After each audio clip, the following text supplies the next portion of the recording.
a brand new day, a blessed day given by the Lord. Salamat tayo sa Panginoon that we are still okay, strong and healthy. A fresh start para po sa araw na ito. We are so privileged that improvement are happening. Hopefully, yan ang ating inaasahan according sa national balita that tayo po ay elected na, general na tayo, maybe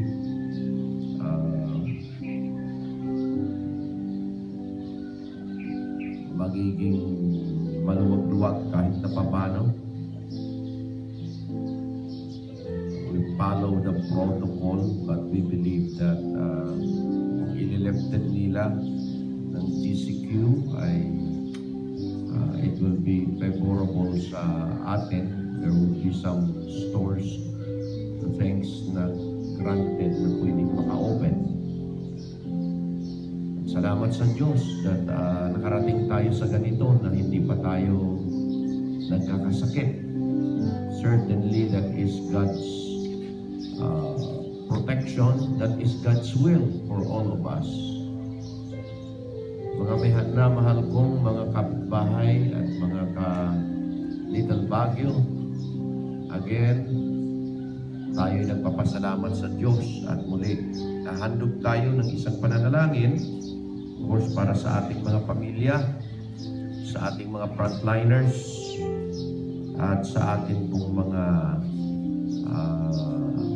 mahal na mga tagapamahala sa ating bayan at sa ating bansa. Ganon din ating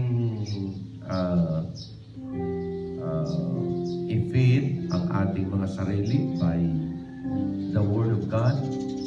Opo, ating tinil yung how God take good care of His people, His children. How He provides. Yan po ang ating dinidil or sinishare ko sa inyo dahil yun naman talaga ay timely. Yun ang needs ng tao every day.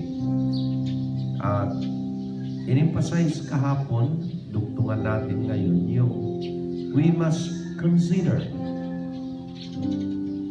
we must behold the example of the Lord para makita natin na ang buhay ay although may pangangailangan, hindi mabigat. In-illustrate ng Bible sa Book of Luke, yung sabi niya, consider the ravens and consider the lilies of the field. Okay? They toil not. Hindi sila nagtatrabaho. Neither do they spin. Neither they sow nor reap. And neither have they stored house or barns. But sabi nito, God feedeth them. God feedeth them. Therefore, sabi niya, how much more are ye? Are ye not better than them? Sa Matthew chapter 5, verse 26, behold the fowls of the air. They sow not, neither do they reap, nor gathered into barns, yet your heavenly Father feedeth them. Are ye not much more better than they? So napaka-clear na pag-usap na as human being, bilang tao, we need to really consider. O nga naman, dito sa paligid walang raven, pero narinig ko yung mga nakikita ko, narinig ko yung huni ng mga ibon. Well, karamihan dito, ibong bahay, tawag nila yung maya. Okay? Yun lang. Tingnan niyo yung mga maya sa paligid. Yung mga yan, pinapakain pa rin ng Diyos. Mas higit tayo dyan sa mga ibong yan. Tingnan niyo itong ating mga puno. May bulaklak. Ang kailang mga bulaklak nandyan. Pinabukasan, wala na. Itong narang ito. Pero kagaganda ng kanilang bulaklak. Nandyan ngayon, bukas wala. Kaya biblical talaga eh. The Bible is true. Yet your heavenly Father. Yun ang sabi.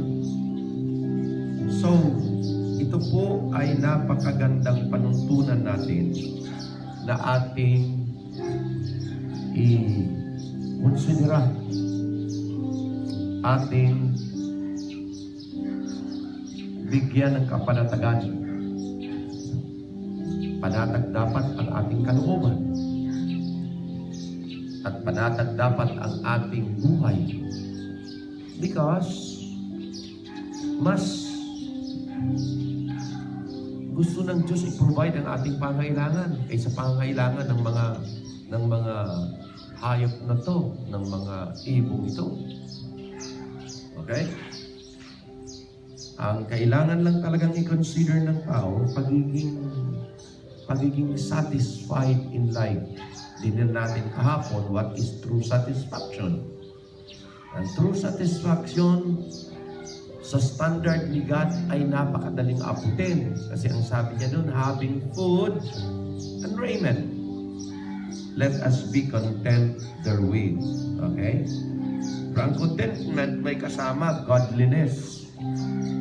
Ang kabanalan, ang katuwiran, na may pagkakontento ay malaking pera. Tapos in-explain po niya, in-explain ng Bible, having food and raiment, let us be content therewith. Okay? Tapos, sa sunod na mga versikulo, sinabi niya, may warning, watch thou. Okay? Bakit po? Sabi niya, but they that will be rich fall into temptation and a snare, and unto many foolish and hurtful lusts, which sown men into destruction. Kaya talagang magiging maingat tayo. Kung may pagpapala at pinagpapala, inaangat na ng Diyos ang ating mga buhay, maging maingat. Tapos sa verse 10, ito po yung iniwan natin kahapon, for the love of money is the root of all evil. Hindi masama ang pera. Ang pagmamahal sa pera ang masama. While some coveted after, ito ang grabe na. Kasi naghahangad ka na pang covetousness, ay nahangad mo sumat yung sa kapitbahay mo. At sabi niya, they have erred from the faith and pierced themselves through many sorrows. Illustrate ko nga po sa inyo na pag ang tao ay naging sugapa na sa karangyaan, hindi na sa kayang makontrol, naging sugapa na sa oportunidad, ay nagpakasasa na. At in-illustrate ko nga sa inyo yung isang tao, from rags unto riches, balik sa rags uli. Bakit po? Kasi hindi alam kontrolin ang kanyang sarili. Okay? But may mga tao na from rags unto riches, nang sila po ay nasa karangyaan na, they know how to manage because they never forget God. Hindi po nila kinalimutan ang Diyos. But cause nang sila'y pinagpala na lalo silang naging malapit sa Diyos. O yan ang buhay ni pambansang kamao, Manny Pacquiao.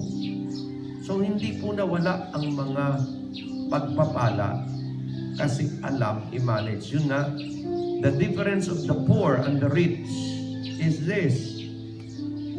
The rich knows how to manage. The poor, na pag binigyan ng pagkakataon, mismanagement. Hindi masama ang pera.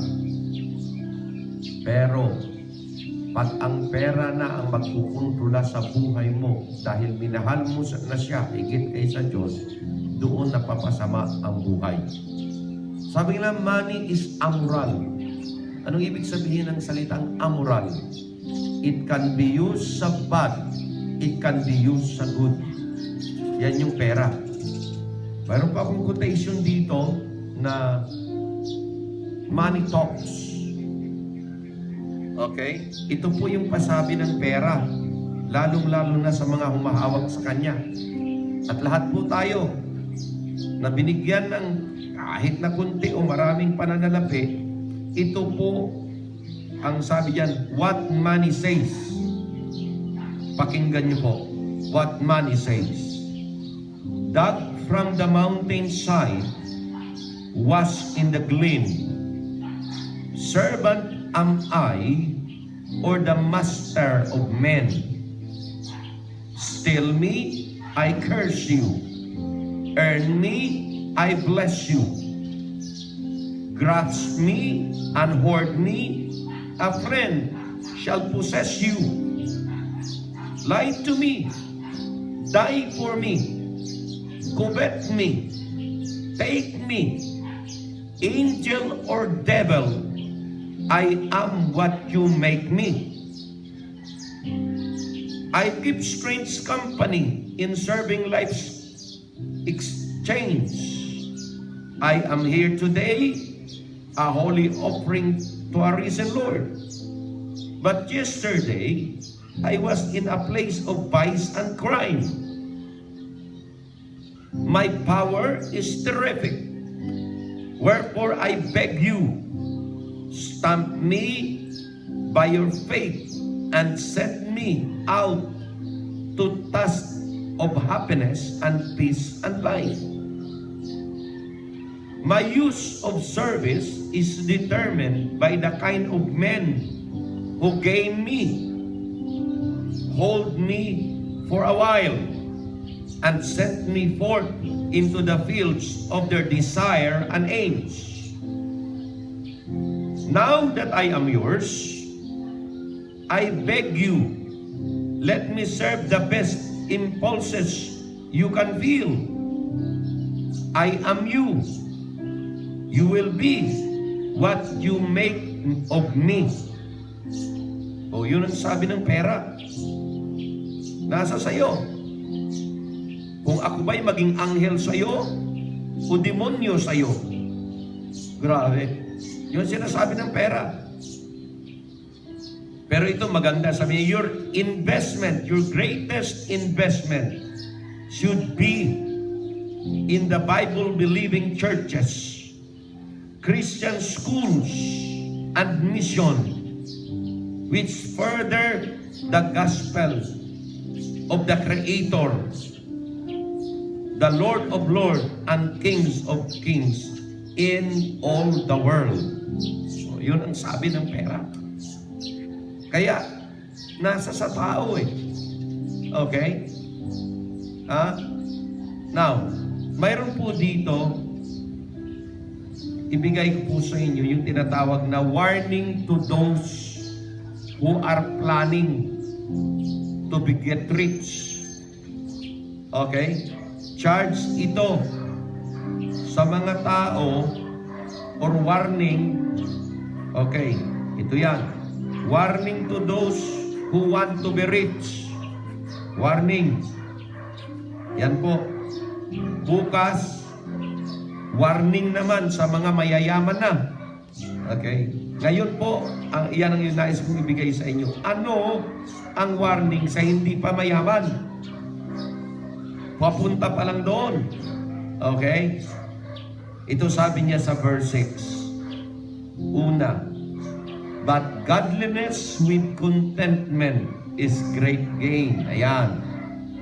ang kabanalan na may katuwiran at pagkakontento. So, unang-una, kung ikaw, feeling mo, hindi ka pa mayaman, papunta ka pa lang sa pagyaman, number 1, maging godly ka at maging kontento muna. Yun. Godliness with contentment. Yan. Okay? Mayroon ka dapat ganyan. At having food and raiment, let us be content therewith. Para po ano? Pag ikay may pera na at marami ng salapi, ay hindi ka maging tao madamot, hindi ka maging tao makasarili, at hindi ka tao na magkukurap. Bakit po? Because ang iyong mga nagain na mga yaman ay hindi mo nakuha sa hindi magandang paraan. Okay? Yan po yan. Pangalawa na warning to those who want to be rich. Okay? Recognize that you do not own it. Ibig sabihin, hindi po natin kayang ikip sa sarili natin ang yaman natin. Kasi sabi ng verse number 7, for we brought nothing into this world, and certainly we can carry nothing out. God owns everything. We do not own it. Ano lang tayo? Steward. Ayan. Ano ba ang ibig sabihin ng steward? We were entrusted. Yan ang steward. Ano man mayroon tayo ngayon, hindi tayo talaga ang may-ari. Diyos pa rin ang may-ari niyan. Kahit na may bahay ka, may sasakyan ka, may mga pera ka, hindi ka ang may-ari niyan. Kasi pagdating mo dito, wala ka namang bagay-bagay. Nung ipinanganak ka, wala naman eh. Ipinagkaloob na lang sa atin while we are living. And remember, all that we have, we do not own it. It was entrusted to us by God. So therefore, recognize, hindi ako may-ari nito, pinagtiwalaan lang ako ng Panginoon. Bilang steward, kinakailangan magiging mabuting katiwala ako. Okay? Paano nawawala? Sa steward, ang pinagkatiwala sa kanya, nawawala yan pag ikay hindi mabuting katiwala. Mismanagement ang tawag dyan. So, kung nais ko na pagkatiwalaan pa ako ng Panginoon ng marami pa, dapat marunong akong mag-manage ng anuman mayroon ako. Kaya recognize that you do not own everything that you have, even your own life. Who is the owner? God. At anuman ang pinagkatiwala sa atin, i-manage natin para lalo pa tayong pagkatiwalaan ng Diyos. We are steward. Warning yan sa mga gustong yumaman. Una, may contentment na may kabanalan. Pangalawa, we do not own it. God is the steward. Pangatlo, okay, beware of falling into temptations. Kasi sabi sa verse 9, they that will be rich fall into temptation and a snare. Huwag ka dapat matrap. Marami po nang wala pang pera, siyempre. Wala pang kinakamtan, simple lang buhay. Nung nagkaroon na ng pera, nako, ang unang ginawa, nagpakasasa, nagbisyo dito, nagbisyo doon, sugal dito, sugal doon, pambababae dito, pambababae doon, good time dito, good time doon.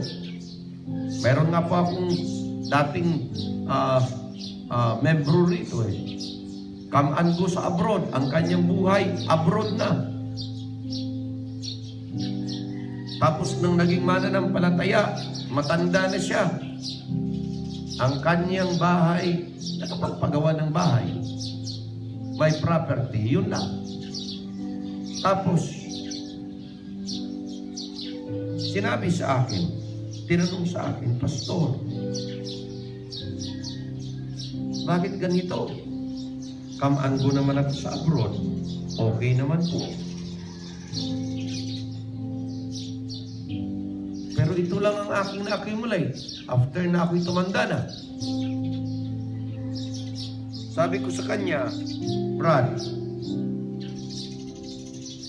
nung ikay nag-abroad, many times kang pabalik-balik sa abroad. During those times, ang ganda pa, ang taas ng sahod. O, bukas to. Oo. Ano bang ginawa mo? Nung madatnan po siya ng Ebanghelyo, nung kami nag-usap po, grabing bisyo. Number 1 na manginginom dito sa bayan. Number 1 na sugarol. Tapos sabi ko, tanungin kita, itong isang tanong lang. Ito na rin ang answer sa katanungan mo. Mula ikaw nagbisyo,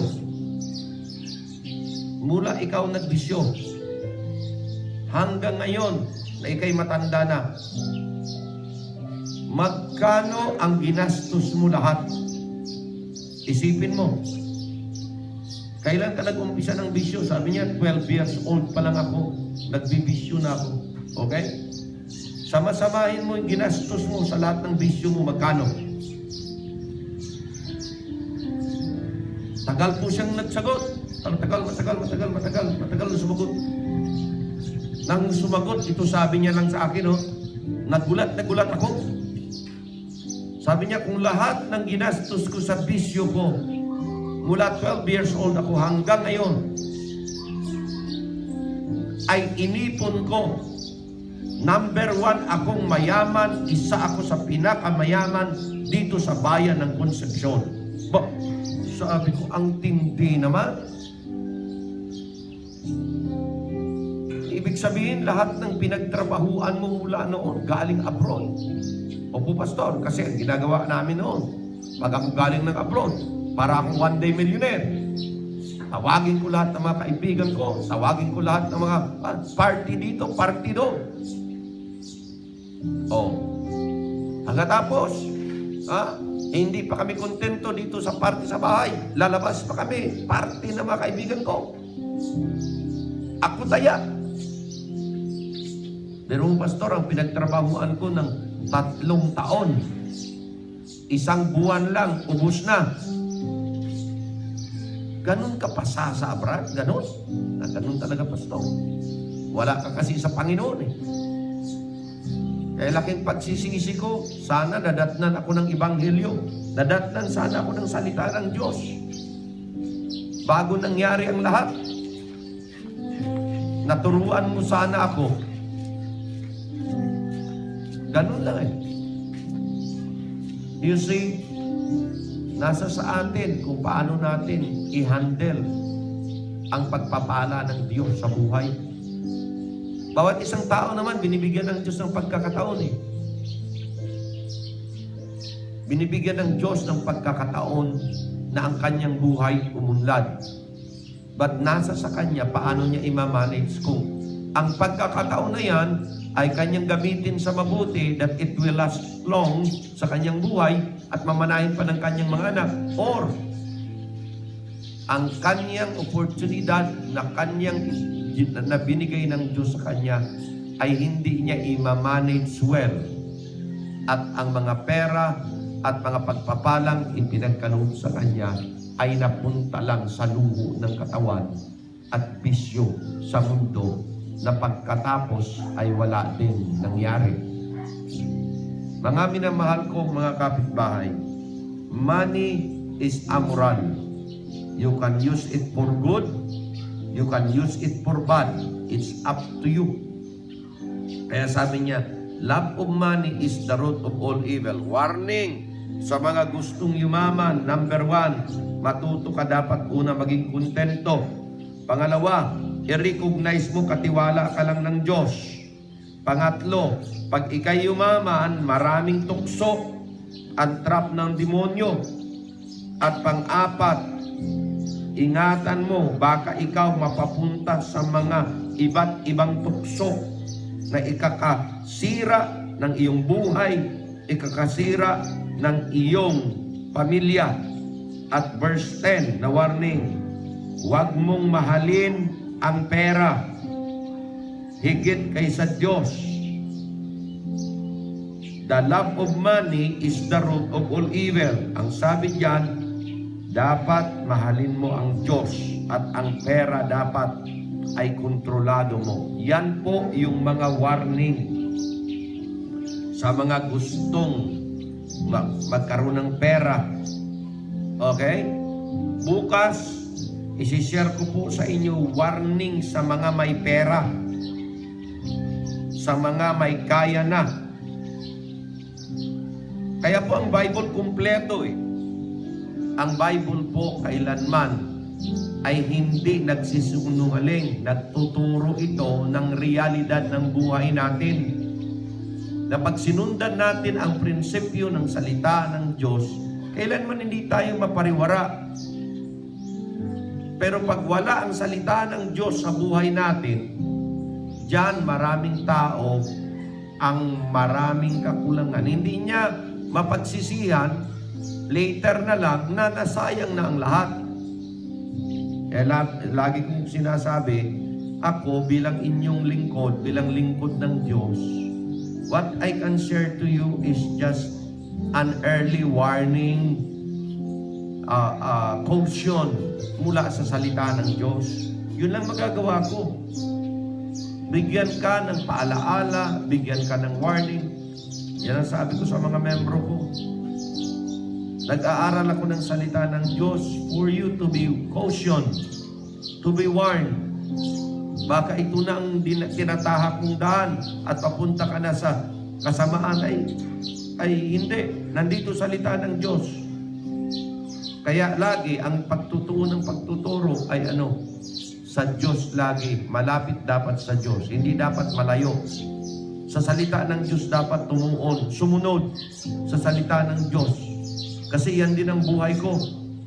Sabi ko, hindi naman ako magtuturo sa inyo ng anumang bagay na wala sa buhay ko. Dahil hindi naman ninyo paniniwalaan yan. So, if I abide, if my life are lived according to the Scripture, then look at my life. I am your role model. And then follow through. Nakasaad naman sa Bible yan eh. At tingnan ninyo kung hindi mapag-ayos at magaganda ang buhay natin. So, ganun lang po. Salamat sa mga iba na nagsasabi, Pastor, pag natapos yung pandemic, mag-try akong magsimba dyan. Ay sabi ko, welcome na welcome.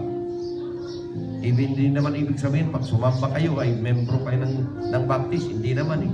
Open po yan sa lahat. Katulad nito, pag ako'y nangangaral, this is open for all. Regardless of religion. And hopefully, according to the news, baka po Saturday ay General na. GCQ na. Kaya sabi nga ng mga membro, Pastor, anong gagawin natin? We will follow GCQ rules. But pag nangyari yan na pwede na, papalo natin ang GCQ rules. Hindi lahat ng membro muna pupunta. Ang kwan lang muna, ang 20 hanggang 59. Tapos sabi ko, mayroon akong guidelines. I-maintain natin ang social distancing. I-maintain natin ang sanitizing. I-maintain natin ang masking. Okay? Yun lang. At papupuntahin ko yung malalapit lang. Sa Little Baguio lang siguro at saka dito sa Oliran. Dito lang muna. Bakit? Kasi kinakailangan we will follow protocol. and we will follow proper hygiene. Importante yun. At walang, ako pa, isang requirement ko pa, mag-gloves. May gloves dapat. So, lahat po yan. Bakit? Mas mabuti ng maingat kaysa careless ka. Although tayo naman sa bayan ay sinasabi na we are already free, COVID-free. Pero mas maganda na nagiging very cautious ka and on guard. Yun naman sabi ng Bible. Pero alam niyo mga minamahal kong mga kapitbahay, napaka-importante ng mga practical na ito na tinuturo ng Bible. Oo. Ang dami po ring mga katuruan ng salita ng Diyos na sa practical na buhay natin, realidad kaso lang, kaya nasisira kasi walang guidelines Kaya tinuturo ko sa inyo, practical wisdom from the Scripture, which is, ini-implement ko sa buhay ko. That is my life. Kaya dyan po makikita na napakahalaga. Huwag niyong kakaligtaan. Kung kayo ay hindi pa, hindi pa kayo mayaman, papunta pa lang doon, mayroon ng konti, be content. Recognize na ikay katiwala lang ni Lord sa mga ari-arian at sa mga tinatangkilik mo. Pangatlo, iwas at ingat sa mga tukso. Pang-apat, huwag mahalin ang pera kung di mahalin ang Diyos. Without principles and without simple practice, mga minamahal ko, ay dadako tayo sa pananalangin. Join with me, dalhin ko ang inyong pamilya sa panalangin, kasama ng pamilya ko. Heavenly Father, Lord, thank you po sa araw muling ito, araw ng Miyerkules.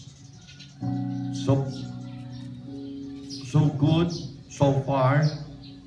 Thank you for the good health na inyong pinagkaloob at muli sa araw na ito na kami po ay makahingi ng pabor at pananalangin. O Diyos, ang mga tahanan namin muli dinudulog namin sa inyo, ang Ganancial family, Canlas family, Balinas family, Henson family, ang Gonzales family, Vergara family, Amorao family, Abena family, Gomez family, mga Magkalas family, Tapnio family, Tiki family. All of us who are nearby, we bring to you, Lord, our families. Recognizing, Father, that once again we need your care. We need your protection for this day. We need your preservation for today. We need your provision for today, Father God. Dalangin ko ng mga pamilyang ito. Dagdag pa ang mga pamilyang Castro, Narag, pamilyang Towa, Sikat, pamilyang Sampang, Santos, Kanyo, mga pamilyang Chain, Season, Mac and May, Pineda, pamilyang Ibarra, Paras, Kayanan, Liwanag, pamilyang Buko, Panginoon, Bernarde, Di Guzman, pamilya Torla, pamilya Manyo, pamilyang Mungkal, pamilyang Galang, pamilyang Baron, pamilyang Istasio, pamilyang Neredon, lahat po ng mga pamilya dito sa aming lugar ng Little Baguio. Kailangan namin, Panginoon, ang inyong tulong sa araw na ito. Your supernatural protection, ang pagbabakod ninyo sa aming mga tahanan, na lahat ng aming mga members of the family will just be healthy and strong. Huwag niyong hayaan na mayroong mga magkasakit. Dalangin ko rin ang lahat ng members ng Conception Bible Baptist Church na ang mga bawat isa ay bigyan nyo ng malusog na kalusugan ng pangangatawan. Thank you po sa inyong pag-answer ng aming mga panalangin. Salamat po ng aking kapatid na nasa ventilator before, ngayon ay naalis na ang ventilator. And Lord, we are looking forward na siya sooner ay makausap namin. I-bless po ninyo ang patuloy ninyong pagkilos sa aming mga buhay. Dahil kami naniniwala na ang human instrument can be your tools, pero the greatest healer and the greatest preserver of life is none other than you. Kung kami ay buhay pa ngayon, certainly, ipinagkakaloob niyo pa ang aming buhay. And Lord, salamat po sa answered prayer na hindi niyo kinuha sa amin ang aking kapatid through this pandemic na to. Kundi, pinadaan niyo kami sa ganung struggle for us to recognize na kayo pa rin ang Diyos. Regardless of the money, regardless of the status of our life, ikaw pa rin ang Diyos na kailangan naming lapitan at pagtiwalaan dahil kayo pa rin ang may kontrola ng lahat. Yan din po ang aming hinihiling na inyong gagawin sa aming bansa. Kung kalooban po ninyo na kami ay malifted sa strict na quarantine, tapos mag-GCQ na kami, Panginoon, let it be, lalong-lalo na ang Bayang Concepcion. Inihiling namin, Panginoon, na kayo ang siyang patuloy na mag-bless sa mga frontliners namin na nagmamanman, ang aming mga LGUs na kumikilos upang patuloy na masustain ang aming kalagayan bilang mga simpleng mamamayan, ang aming kapulisan at ang aming mga barangay councilors, ang aming barrio captain, Bong Feliciano, ang aming mayor, Andy Lacson, ang aming vice mayor, Joy Baloy, at lahat po ng kumikilos upang patuloy na ma-maintain ang aming bayan na magiging free from COVID incident. Kiniklaim namin o Diyos na patnubayan niyo sila at patuloy na i-secure ang kanilang mga pangangatawan, katulad ng pag-secure niyo sa amin na nasa tahanan lamang. Panginoon, ganun din aming patuloy dinudulog ang aming mga frontliners. Sa nasyonal, ang aming Presidente, Tatay Digong, Vice President Lene Robredo, ang lahat po ng mga senador, congressman, lahat pong ito na mga sangay, ang mga secretaries na kumikilos, siniling namin, Panginoon, na patuloy niyong pangunahan, although tumataas pa rin ang bilang ng mga may sakit dahil ang rapid testing at ang mga testing ay isinasagawa pa. We still pray that you continually control this pandemic, O Diyos, this virus. Kiniklaim namin na ito'y pagkaloob nyo sa bansa namin, sa bansang Pilipinas, na kahit na less ang aming kakayanan, wala kaming kaagad-agad na mga final test, hindi katulad sa US. But still, Lord, nakukontrola dahil po sa mga maagap na mga pagkilos ng aming mga pamunuan sa bansa. Kiniklaim namin na patuloy kang magkilos, patuloy kang manguna sa mga doctors namin,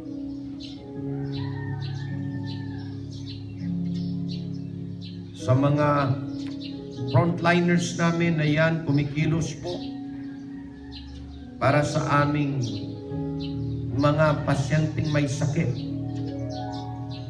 Pangunahan ninyo, O Diyos, ang mga doctors. Maybe may mga mahal kami sa buhay na mga nurses at doctors that are in the front line, our white army in uniform. Ingatan niyo po. Right now, dinadala ko sa inyo sa Ellen Grace, Dr. Ellen Grace Balinas, sa San Lazaro Hospital, si Dr. Victor Ticats, na kung saan patuloy na nagtatrabaho at kumikilos para makatulong sa mga may karamdaman at sakit. I-declaim namin na sila, Panginoon, ay inyong patnubayan. Proteksyonan pa rin ang inyong helping hand, ang inyong powerful hand, protecting hand, and preserving hand will be upon all of our frontliners, will be upon each and every families that we have. At kiniklaim namin na continually kayo po ang gumamit para ang lahat po ng pakikipaglaban namin. Ang sabi nga ng motto ng bansang Pilipinas, we help as one, we cooperate as one, we heal as one, we work as one, and together we can be successful with you, Panginoon. Dahil ikaw ang commander-in-chief namin na dapat naming ma-recognize. Ikaw ang Diyos na kumikilos at tumutulong upang ang kalaban naming virus ay matalo. Kiniklaim namin ang Panginoon na sa araw na ito muli ang inyong pag-iingat at pagpreserba ng buhay namin ay mapasa aming lahat. In Jesus' name, Amen and Amen.